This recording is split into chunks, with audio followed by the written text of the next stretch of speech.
to introduce Quin Baine, who is a research fellow with the Museum of Southwestern Biology and a PhD candidate in biology at the University of New Mexico in Albuquerque.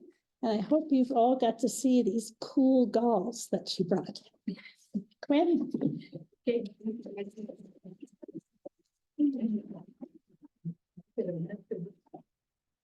Okay, well, thank you for inviting me to come. I feel very privileged to speak in front of a bunch of great plant people. I did this presentation for the Albuquerque chapter a month ago, so hopefully I remember everything. And also my voice is a little hoarse, so if I'm not speaking loud enough, just wave at me and I'll speak up. Okay, I'm going to be talking to you about insect-induced plant galls today with a focus on ones that we might see as people that live in New Mexico. Margie kind of introduced me already, but I'll just let you know that my background is in insects, not in plants. I have been a research technician. I worked on the invasive giant hornet, which you might have seen in the news, and then also lots of pollinator insect species before transitioning to the degree program I'm in now. And there I focus on gall-inducing insects. So my talk tonight is going to be split into 3 sections. Do we need to turn down the lights? Yes. Maybe? Yeah. Okay. Yeah, sorry, I wasn't seeing this. So, first of all, what galls are, why I think they're really cool and interesting. We'll walk through some of the common ones that you might see on native plants. And then I'll tell you a little bit about my research, hopefully not enough to bore you, but just a little bit to show you examples of how this group of organisms is used to ask questions, broader questions on ecology and evolution. So first of all, what am I even talking about? What is a gall? So a gall is, a lot of people compare them to tumors, which seems like it'd probably be a good comparison because they are abnormal growths of tissues that occur on plants specifically. The distinction, though, is that they're always induced by another organism present on that plant. And the organism then uses that growth as a home for its offspring. And they can do this because they induce the growth of new plant cells that are specifically very nutritious to their offspring. And one of the weirdest things about galls is that they're very mysterious. We don't actually understand a lot of the specific mechanisms behind this really manipulative interaction. And we cannot replicate the process ourselves in a laboratory setting or anything. And so it's still kind of a mystery, which is why people like me like it. Gall formation has been acquired by several groups of organisms. Here's a bunch of ones I'm not going to talk about. So bacteria, viruses, and fungi are all microbial galls. And here is where I do a little aside because plant people always like to ask, well, what's the difference between a gall and a burl or a canker? And my understanding is that burls are deformities, calluses, adventitious tissue that is caused by the plant itself as an immune reaction.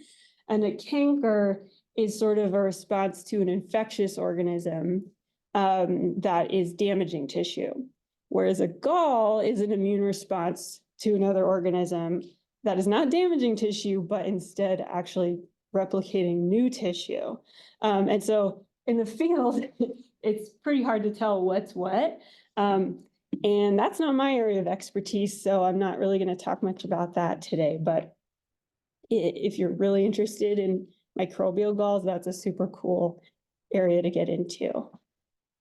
And then also there's nematode galls, mite galls. Mites are an arachnid.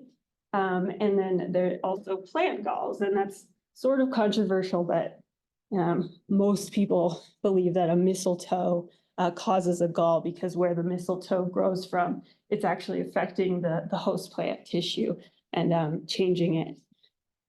So on top of microbes, So on top of all those organisms are insect galls, which are by far the most species rich. So most galling species are insects, and there may be over 20,000 different species, but a lot of them are undescribed, so we don't know for sure.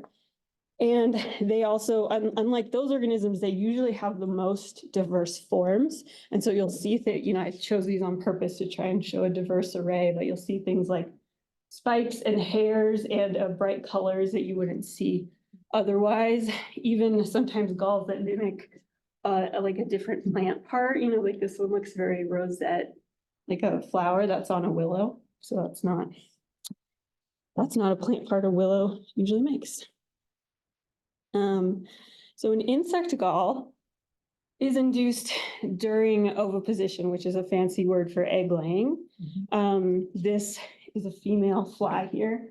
She's sticking her ovipositor, is what we call it, her egg laying apparatus into this plant, and she's inserting her egg into the plant there.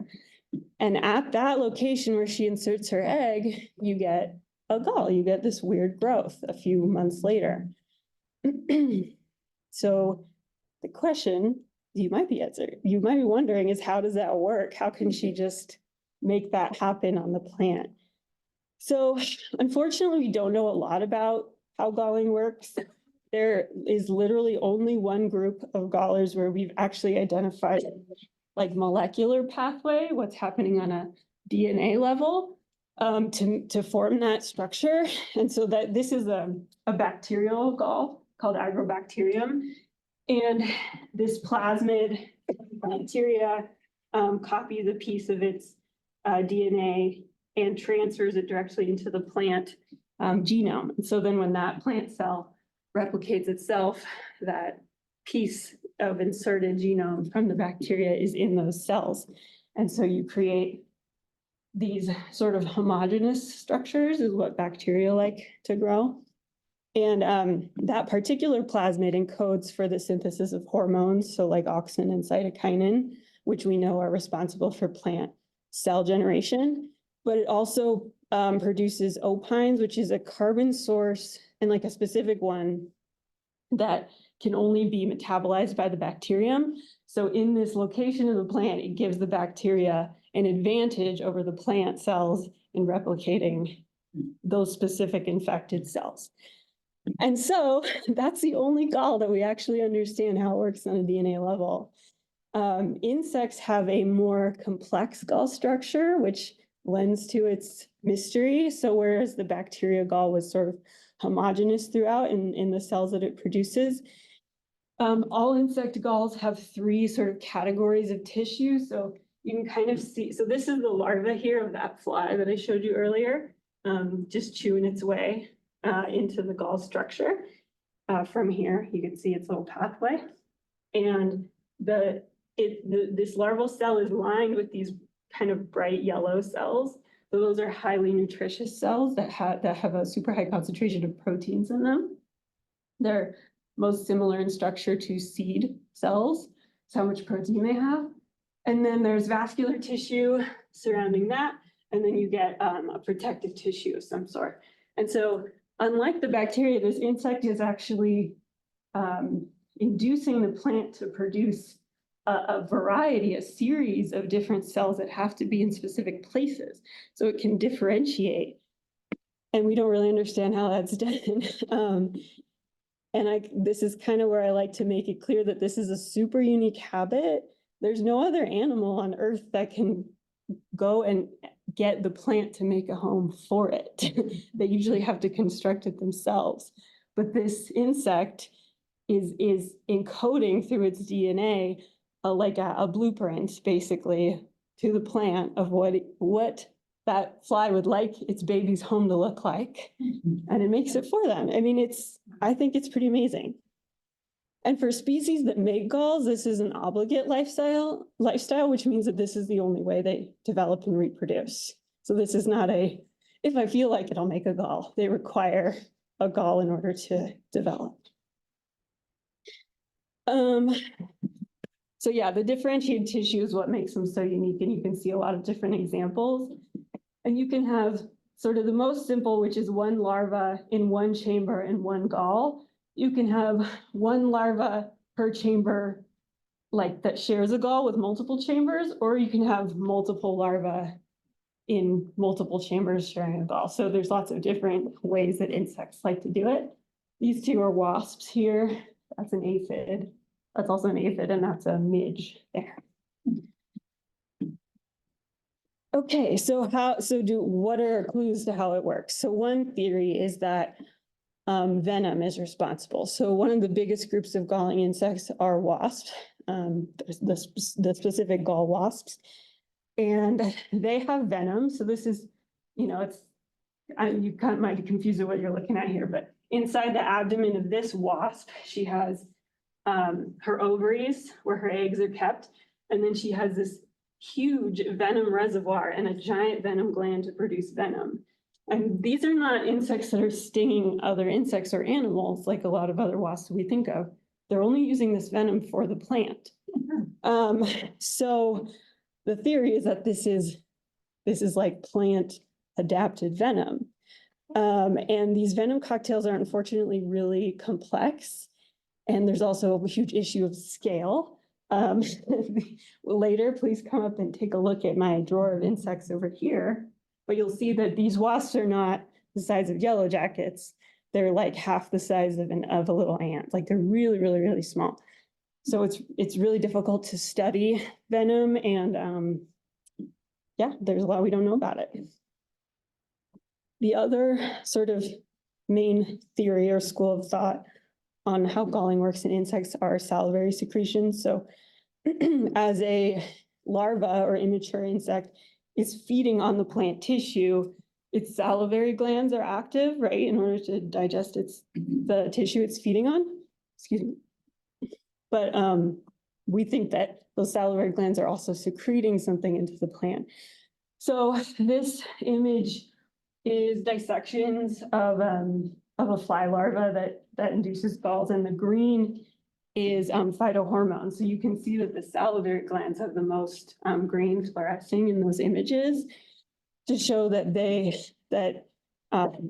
that's probably the interaction that's most responsible for affecting the plant is all these hormones that it's injecting into the plant as it eats. And this is something where people have taken those hormones and isolated them and then injected them into plants to see, can we replicate a gall? And it doesn't work. Sometimes you get like lesions. There appears to be something that we're missing because it doesn't work alone just to isolate those hormones. So the only gene we've identified to be directly responsible for some galling trait is in these hazel aphids. And, you don't have to, this graph just kind of shows that there's one gene that's like super highly expressed. And it's only highly expressed in the salivary gland. So this is instead of the rest of the body, and only really in the very first stage of feeding. So this is split into different stages of that immature feeding. So like young larval secretions, like when the larva very first starts feeding on the plant, may be the key to gall induction overall. But just this gene, the only gene they've identified, is only responsible for one gall trait, and that's whether the gall is red or green. So, it's a start, but it's not much. And then, I just like to throw this in there because, we know how bacterial galling works, and we also know that a lot of insects harbor bacteria in their bodies. So there's a lot of people that go, oh, the insect might be using the bacteria to drive this interaction. But so far, we've found no evidence of that. It's probably not the case. Okay, so there's a lot of different insects that have evolved to make galls, and these have all been independent, or most of them have been independent, even within these groups. So the Hymenoptera, which is the bees, ants, and wasps, there's been at least 3 different independent events of gall induction just within that group. And so this kind of points to us that there may be like a really easy pathway from traditional herbivory, like just feeding on the plants, to gall induction. And that it's a successful lifestyle, because we wouldn't have so many insects adapting this lifestyle if it wasn't, so successful for them. So it seems to work well. May I ask, what's the goal? What's that? What's the goal? A gall? What is it? Oh, so it's a growth on plants. It's like a tumor-like growth on plants. Yeah, there's a bunch here that you can look at later if you like. It's not a ball. They're sometimes shaped like a ball, yeah, but the gall is a specific growth that the insect causes on the plants. So many people have asked me, like, oh, does this plant group have galls? Does this plant group have galls? And so recently I was asked if grasses and sedges, if ferns, cactuses, and I found yes, yes, and yes. I had to look those up though, because I didn't memorize all of them. But in that research, I also found that there's galls on groups like aloes, orchids, solanums, bromeliads, cycads, equisetums, like a bunch of different galling groups. But the most common ones in temperate regions are on oaks, roses, asters, and willows. And so that's probably Would you where repeat that? Oaks, but oaks, roses, and other roses as well, asters, and willows. So the other big question I get asked a lot is if they're bad for the plants. And the answer is sometimes. So a lot of times people are like, well, is this a parasite or is this a pest to the plant? Because they are feeding on plant tissue. And the short answer is that yes, it's a type of parasite, because they're using plant-derived resources, right? And there are agricultural crops that are affected by gallers. So this is a blueberry, and this is a big problem in Michigan. There's an outbreak of these stem galling wasps. So here's kind of the transition of how they develop. And you can see that at this point in the development, the vascular system is actually cut off to the end of this branch. So that affects, plant health and fruit set. So mostly it's a problem in plants that we use for agricultural reasons. And then sometimes it's unclear if this relationship is harming the plant when resources are abundant. So this is just a picture I like to show of how heavy a gall load can be on a plant. So this is a chamiso plant. In the winter, that's why it doesn't have leaves. And it appears to be as healthy as any of its neighbors. Appears to be. But it's covered in galls, like hundreds. So if it, and it could be more of a neutral relationship, like as long as there's enough water and other resources, the plant can support a lot of galls without actually suffering fitness effects itself. But we're not sure. And then there's also examples of galling insects as mutualists. So the only really well defended and direct example of that is figs. So you might be familiar with fig wasps, which enter into the syconium through a little hole in the bottom. And then there's a bunch of flowers on the inside, and it pollinates some of those flowers in the process of causing a gall on some of the other flowers. So the fig has evolved to have enough flowers where the fig can cause galls on some of them for their offspring to develop and then pollinate other ones in the process. And you may have heard people talk about fig wasps, and when you eat a fig, you might be eating some wasps as well.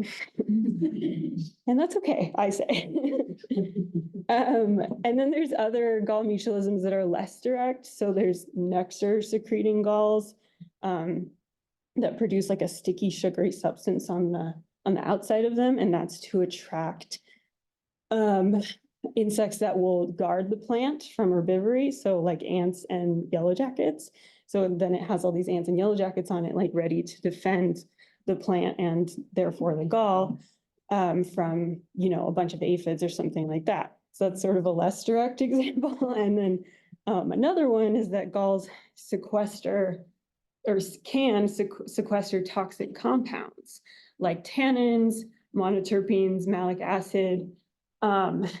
This just little graph has, this one research group tested the amount of tannins in the gall. The tannins in the gall is way higher than the leaf of the plant. And they, there was one study where they had this plant that was being heavily munched by goats, and the plants with the galls on them, because the galls were so distasteful because they had sequestered so many tannins in them, and so they were acidic and bitter, the goats were not harming those plants. And so, that's another example of like, well, that's pretty indirect, but that might be a mutualism, right? That the galls are actually protecting the plant from herbivory. Okay, and humans have used galls for thousands of years because of that tannin concentration in oak gall specifically. They've been used in dyes and inks for a long time. And our Declaration of Independence was written in gall ink.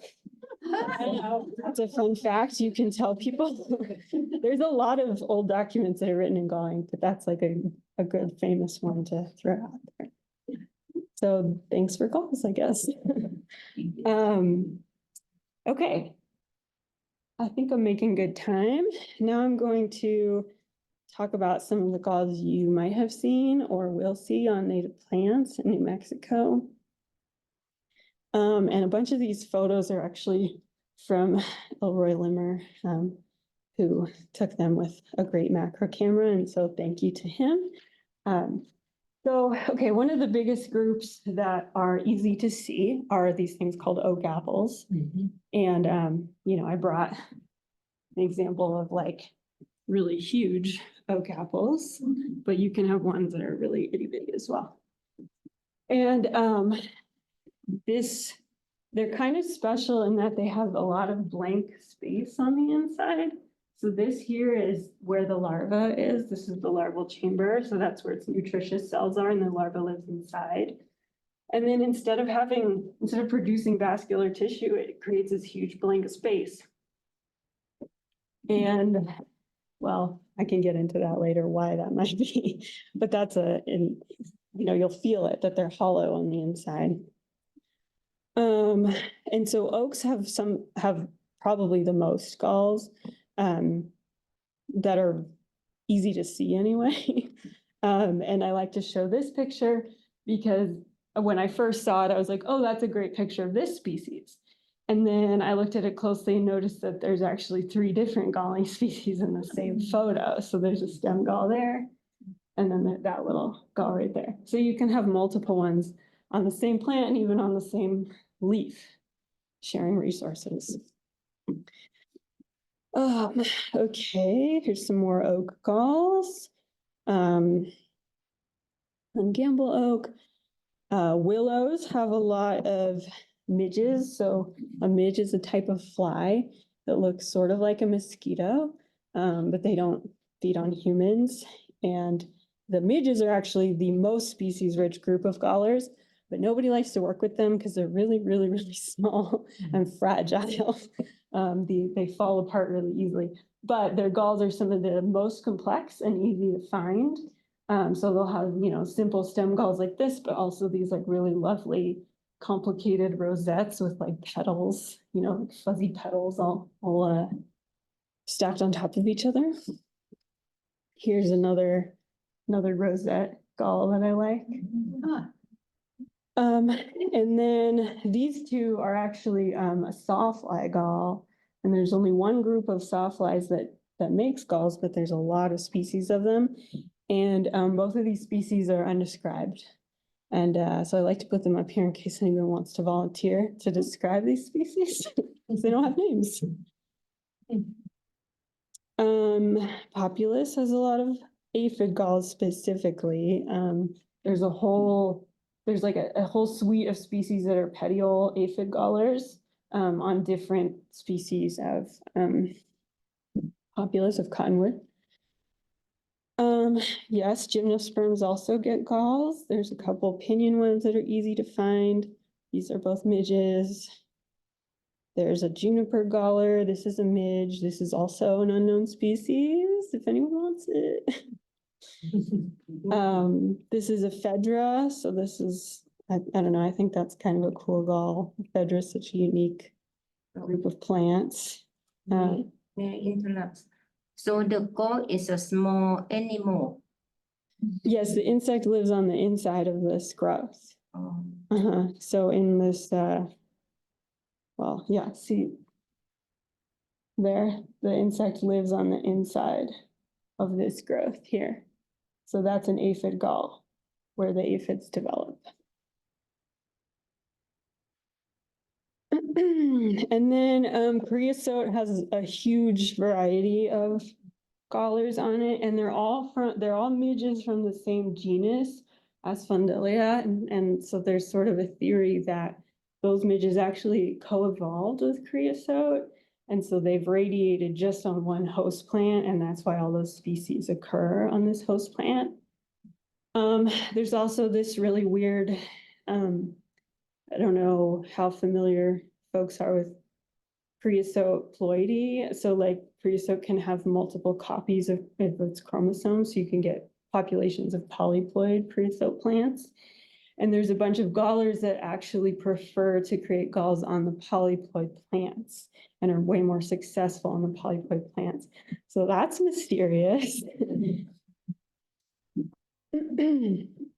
Saltbush is one that also has a lot of Asphondilia on it. And sagebrush as well. This has a different group of midges that are in the genus Rhopalamaia. This is an undescribed species and it's super, super common. Anyone wants to describe it? These ones are really weird if you've ever seen them. They're like pieces of sponge. Like there's a ton of air inside them.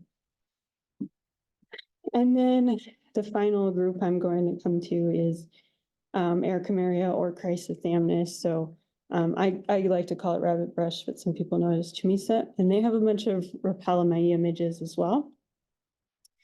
But they also have flies. So that fly that I showed you a picture of in the beginning, she creates this gall, and her name is Assyrian trixa. And then there's Assyrian beglovia that creates these big cottony galls. And I'm going to transition now into my study system because I use these two species primarily to answer questions. So there's the flies. They're quite pretty, I think. They have patterned wings, and they're really, really closely related. And they're both on rabbit brush, but they have different gall forms. Okay, so this leads us to the final section, and I'll talk about my research a little bit. And then I'll take questions. Okay, so here's a little fly, creates its gall on the plant. The larva feeds on this chamber here. A gall inducer is what's known in ecology as an ecosystem engineer, which means that it engineers a structure that other organisms then use as their own habitat. So the classic example is a beaver, which creates a structure that then affects the whole ecosystem, or corals, right? A coral creates a structure that then a bunch of other organisms live within. So galls are the same thing. They host super species-rich communities of other arthropods, and it's just not as obvious because their size is really small. But this is a figure from a paper I wrote where we found 24 different species, all dependent on one species of gall. It's so the most common group of like associated organisms of galls are wasps called parasitoids. And hopefully this doesn't gross anybody out too much, but a parasitoid is has a parasitic life cycle, but it actually kills its host. So this parasitoid larva here, so this is the wasp, and there's the larva of this wasp, is actually feeding on the decaying mummy of that fly. So that's a little sleeping bag of mush, which is the maggot. And so those are the most common. There's a ton of these parasitoid wasps that have specialized to attack the larvae that live inside galls. So even though it seems like a very protective structure, as usual in nature, there's a group that has decided, well, they're just going to specialize to attack that structure. And that's kind of most obviously seen when you see these wasps that have really, really long extended ovipositors. So that's their egg laying apparatus there. And we think that that might be advantageous because it can allow them to get through potentially protective tissue on the outside of galls. So you can see that this cotton actually creates a pretty, sizable distance increase from the larva inside to the outside. And so this wasp just decides to make its ovipositor longer so it can get through there. So that's another wasp feeding on a desiccated fly corpse there. So there seems to be like reciprocal adaptation there. So I reared out these two flies with the two different gall forms, and I got a ton of different parasitoids. And the question was whether the morphology of the gall actually has an effect on who can attack it. Because if we think that this, for example, is an adaptation to get around certain characters of the gall structure, then it would stand to reason that different gall structures of super closely related galls would have different enemies that attack them. And I won't, go too deep into it, but I did find that that was the case. So that this one that has the thick layer of cotton around it has a lower rate of parasitism than the other. And you can't even see those dots, but there's dots over here and dots over here, showing that the communities are significantly different from each other. So all those species aggregating together don't overlap perfectly. The other group of community members in galls that are common are inquilins. So they live, so they lay their eggs into the gall after the gall has formed, but they're more like neighbors. So you can see these larvae live in their own chambers on the outside of the gall inducer chamber there. So they're kind of like sharing the same apartment building and using the same resources. And this weevil was one that we found. And you can see that so this is the main chamber of the gall inducer, and then the tiny little chamber of the inquilin weevil right next door, and they have their separate exits. So that's exciting. And we found that there were specific parasitoid wasps that only fed on the weevil and not on the inducer, increasing the number of interactions that the gall is responsible for. And then this is something that my lab described a couple years ago, which is a gall that occurs on top of another gall. So all these little pimples are their own galls that are on the outside of this one. And so we call them hypergalls. So here's a close-up photo of those pimples, and you can see there's a little orange larva inside that looks like that. And it's a midge that looks like this. So there's, you can have over 100 little hypergalls on top of one gall of Assyrian Biglovia. So that was an exciting find. And then additionally, I dissected and found that a bunch of these hypergall larvae of that midge are also attacked by their own parasitoid wasps that can't attack the main inducer because of its size. So there was 5 different parasitoid species that only attack that hypergaller. So you can begin to see how we're increasing the number of interactions and species that can depend on just one structure. Yeah, so one gall species can be the anchor for 24 different species of gall. And then when you factor in that there might be over 20,000 species of galls, that's a lot of species that are being supported. So I like to bring that up. Okay, and then quickly, my other project, which is more plant related. Many galling insects are plant host specialists, so they can only utilize certain plants to make galls on. They can't just make galls wherever they want. And so typically their host range is one genus of plants, sometimes one species of plant.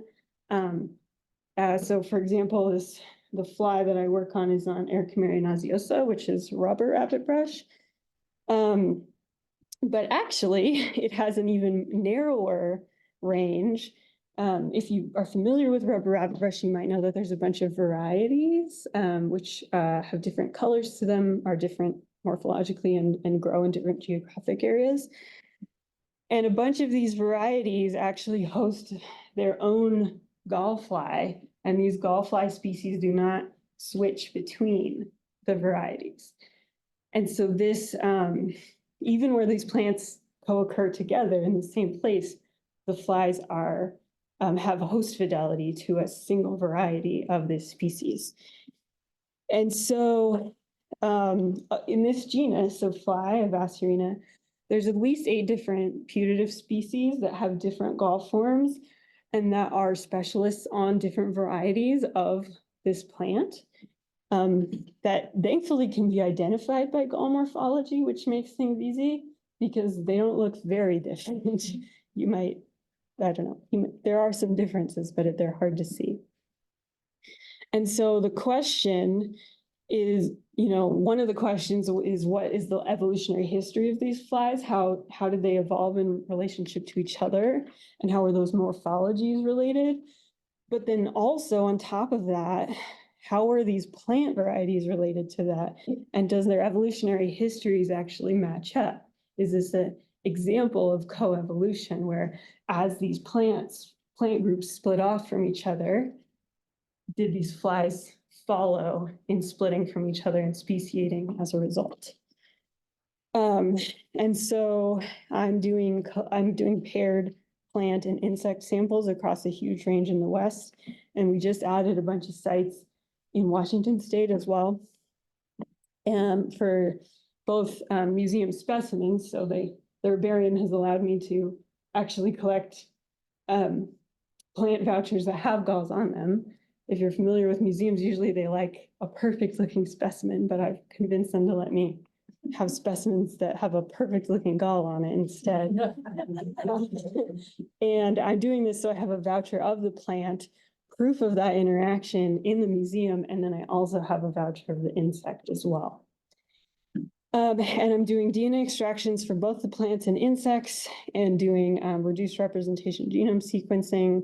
And I'm not going to get into this so much because the results aren't finished, but basically what we're seeing is that there are some cases where groups are evolving together at the same time, where you get these nice clean groups of flies with their plant.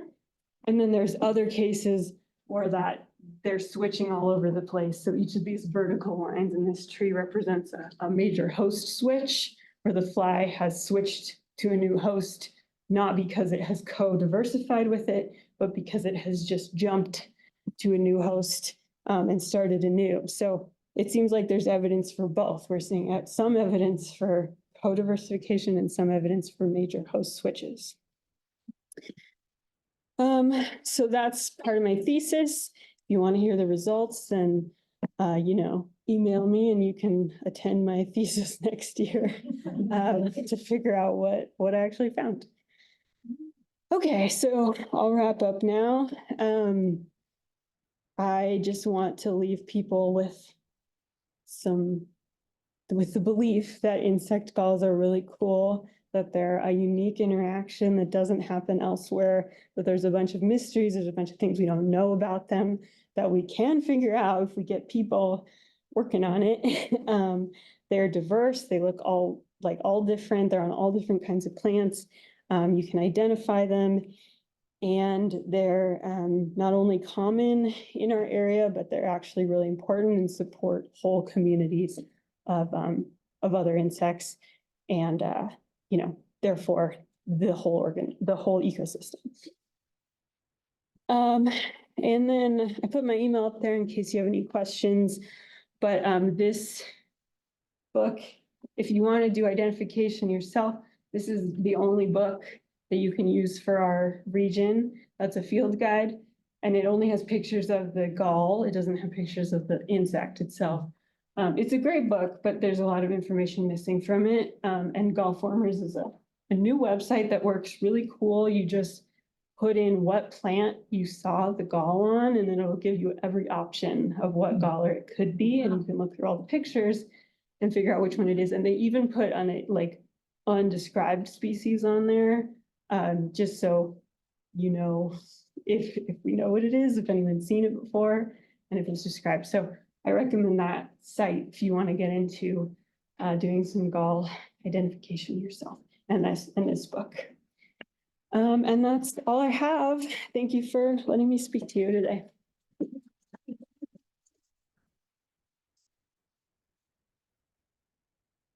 Does anyone have a question? And if anyone on Zoom has a question, they should put it in the chat. Sure. Oh, the chat has a few things in it. Oh, good, she can see it. Okay. Would you rather read them, Wendy, or should I read them? Yeah. We will. What the heck? So are the insects that induce plants to create galls eating specific plants, or can they use a variety of plants? So the answer is both. There's usually they require specific species of plants. Some have a host range that's a whole genus of plants, but there are no gallers that can induce galls on like distantly related plants. Their host range tends to be fairly narrow. And Athena has a question: how do we know if a gall is bad for the plant or not? In other words, should we be trimming off those little mite galls on populace? Well, as a biased pro bug person, I'm going to say assume that they're not hurting anything until you see evidence. And evidence of that could be like that blueberry gall where the tip of the stem actually dies because the vascular system is cut off. Because in a lot of cases, you can get galls that are on the stem, that are on the flower, that are on the leaf, that are on these like really important pieces of the plant that actually don't seem to be affecting the reproductive health of that plant. And obviously it's different if this is, if you're growing blueberries for blueberries to harvest the blueberries, then you're going to care more about it than your cottonwood maybe can have a few galls on it. Yeah, so I would say that it's case by case, and that you should assume it's going to be fine. But I won't be mad at you if you trim the galls off your plant. I understand. Yeah, our galls do their thing because they're so interesting. I think so. I mean, so that picture I showed with like hundreds of galls on one bush, that's not common. Usually you see a few of them on there. But especially, like when you get like a deciduous tree that has a bunch of leaf galls, you don't need to worry about it. The tree's gonna drop those leaves anyway. And then the insects continue to reproduce. It's not. Yeah, I don't know. Unfortunately, I can't really advise on that. I would say it's a case by case. Lots of thank yous, and Kelly Allred, that one of the deans of New Mexico Flora, says it was very interesting. So that's Thank you. that's something to be noted. So Okay. are there questions from the audience? Yeah, I'm gonna take a Stacy. Do you see galls more during a specific season? It depends on the group. So, okay, I don't want to make this too complicated, but galling wasps have what is called alternate generations. So they'll have 2 generations per year, where one generation reproduces sexually and the other generation reproduces asexually. And so it goes from a male-female to a purely female generation every year, switches back and forth. And each of those generations makes its own gall.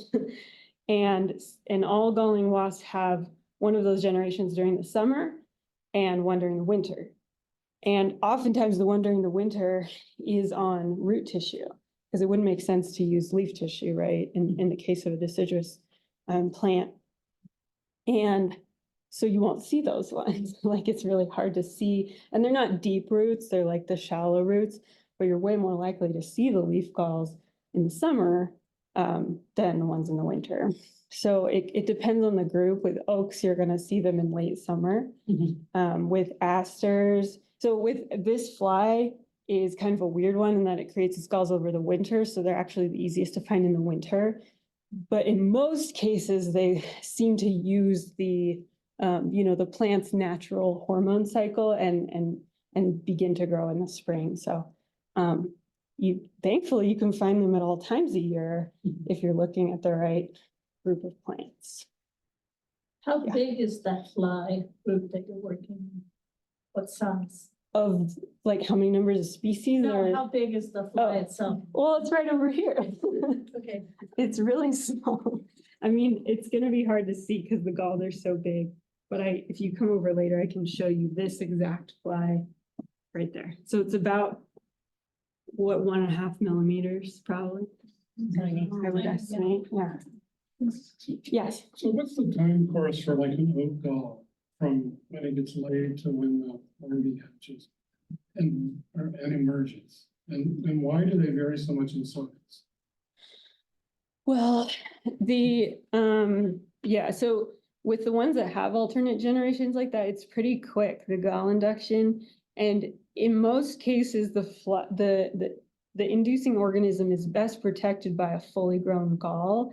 So growth usually happens very quickly and then it stabilizes and the gall stays the same for a period of time. So with summer ones, that's only like a month or 2 months. For these winter ones, this gall actually reaches its full size by October, and then it stays that size until May, when the insect emerges and then the life cycle starts over again.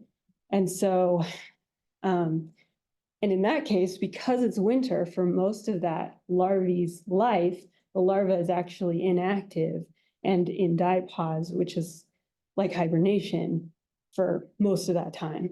And so the gall just stays there as a protective organ, basically. If that kind of answers that question. Yeah. So the gall-inducing insect induces the plant to make the gall, Yeah. right? What about the hyper galls? The insects that create the hyper galls, who are they inducing? The gall or somehow the plant? Well, it's also the plant because those are plant cells that the gall is made of. Okay, So the whole structure is plant cells. okay, It's just being directed by the insect. And we don't know if that's similar to the bacteria, like a piece of DNA that's crossing over and actually making these new cells grow. We don't know if it's just an influx of chemicals that the plant cells have an immune response to, like if you would get a scab or something, is it like that, but very specialized? So the hypergall is the same thing. It just seems to prefer tissue that's already been galled, okay. which may mean that it's like more manipulatable, like that it's already been manipulated. Yeah. But we don't know enough about that. Oh, Yeah, interesting. Thank you.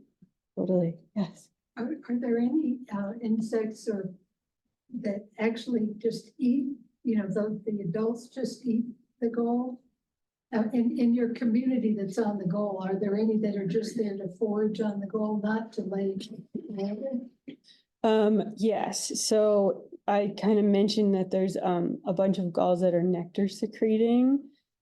So they have a bunch of sugary liquid on the outside of them. And there's a bunch of those have an ant species, like one specific ant species that feeds on that secretion.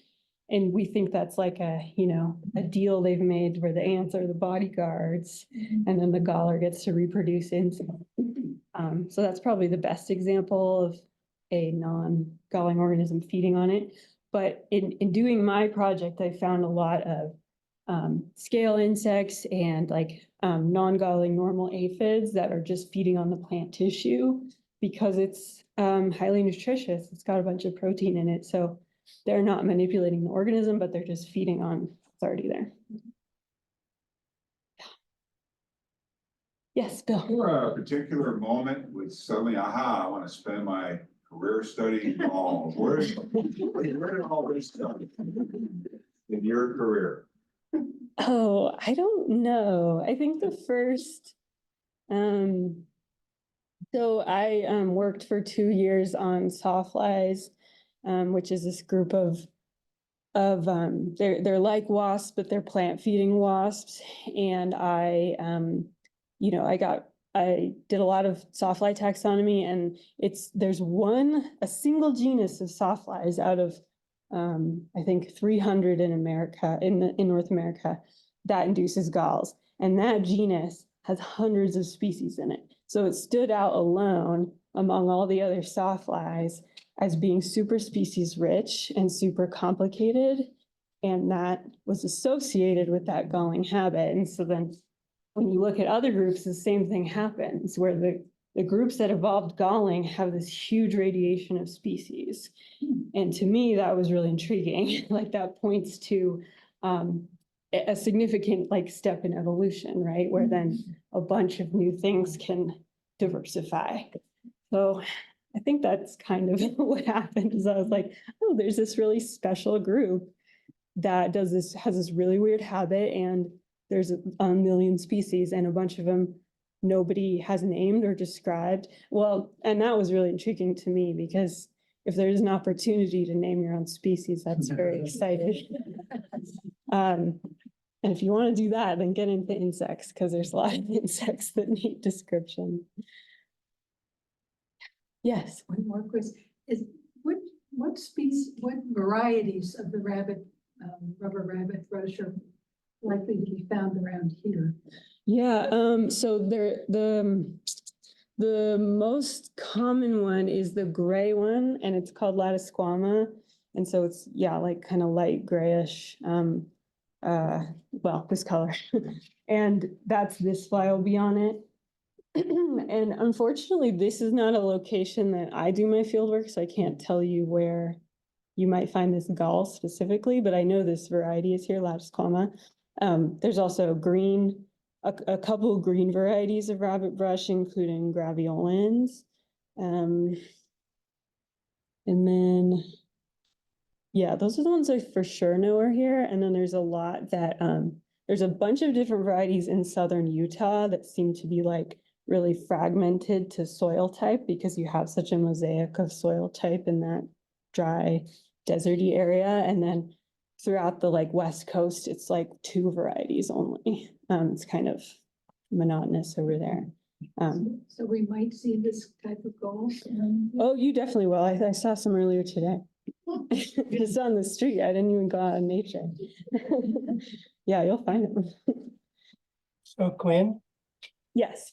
we have another question. Susan is wondering about these small white balls that are wet and spongy on plants, and she doesn't know which plant it is, but could those be insect galls? Yeah, certainly. They could be, yeah, it depends on the plant. And that's why that site gall formers just starts with plant, because that's going to be your best way to identify, not by the gall characters, unfortunately. Sorry, I'm trying to go all the way back. But there's fluffy, so Acerina bigelovia is fluffy and white, but it's not that spongy. So I'm wondering if it might be one of the sagebrush galls. Yeah, okay, now I'm going too fast. I was wondering if perhaps I'm thinking the wet and spongy, if it could. It's going without me. I can't stop it. Okay, yeah, it's probably the, one of the Atroplex ones, I would think, which is a midge gall. Come on. Okay, it's going all the way back. Well, sorry about that, guys. It took a second to load and now it's just going. Sorry. It's embarrassing. Okay. Yeah, so I encourage this person to try and figure out what plant that was, and that'll help figure it out. Oh, you were gonna mention something about all that fiber. Oh, yes, and that was,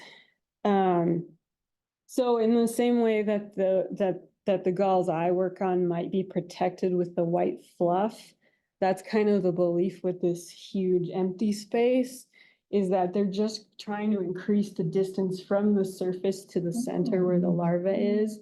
And so even though this gall is huge, the wasp that lives in it is the same size as this one.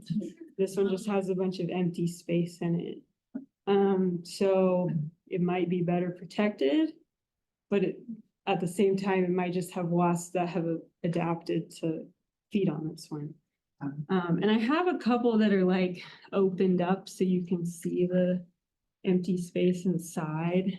Like here's a hollow one here. Yeah, that's the belief behind that adaptation. Follow up on that, do you think then that the galls there be selection for them to get bigger across time?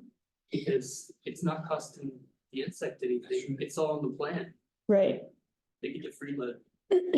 Yes, and in fact, there are studies that that have done that, that have tried, took measurements of galls and then seen, how many of those have enemies, how many have a wasp emerge from them. And in one system, they found that there's direction on both sides, so that the smaller galls have more wasp parasitoids in them, but that the larger galls are cracked open by birds and the bird picks the larva out of the center, which makes a lot of sense because in the winter, that's a good food source for a bird. They can just crack it open and take that juicy larva out, so that they found that selection is favoring like the medium-sized galls in this group.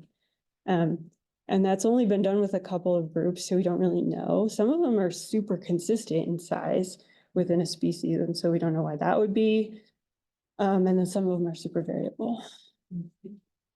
I have another question, because I was thinking about the galls on my oaks. And some of the leaves have a lot of little galls on them. Would that be different wasps, or could be one wasp making all of those? In the case, in like the picture, yeah. Yeah, in like this case, this is probably one female, and she's going, I'll lay an egg here, and I'll lay an egg over here, and I'll lay an egg over here. That's usually that situation, but you can see that another species is right next door, so it's not always the case.